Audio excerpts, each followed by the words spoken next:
TUSLA has identified 126 individuals in 13,500 records whose births were incorrectly registered between 1946 and 1969. In effect, babies were given to a couple and registered as the child of that couple and not of the baby's birth parents. There is no adoption order, and so no record with the Adoption Authority of Ireland. For people who are in middle ages and older to be told at this stage in their lives that their parents are not their birth parents and that their births were deliberately falsely registered, this will be nothing short of traumatic for them and those around them. We've known about the practice of incorrect registrations for many years. However, it has been very difficult to prove because those responsible have covered it up. The information I am putting into the public domain came to light because the index cards on 126 files contain the words "adopted from birth." This phrase raised suspicions. They were analyzed further in conjunction with the Adoption Authority, and it has been concluded that these were incorrect registrations. Of these cases, 79 may be entirely unaware of the true circumstances of their birth, as they never had contact with St. Patrick's Guild or with TUSLA. A further 31 have had contact, and therefore they may suspect or know.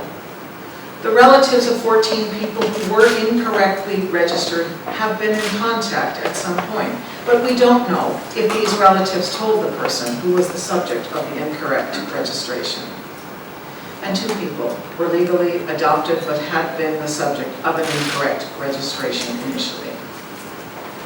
In addition, TUSLA continues to examine a further 16 cases where at this point in time, there is not enough evidence to determine whether an incorrect registration has taken place.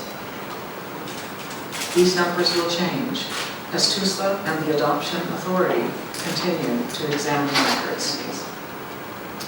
Clear information then is now being posted on the TUSLA website, and a free phone helpline is being established today. This will provide information in relation to what to expect if you are one of the people affected by the incorrect registrations that have been identified in the records of St. Patrick's Guild. There will be a social work-led process of making contact with those affected that we can identify.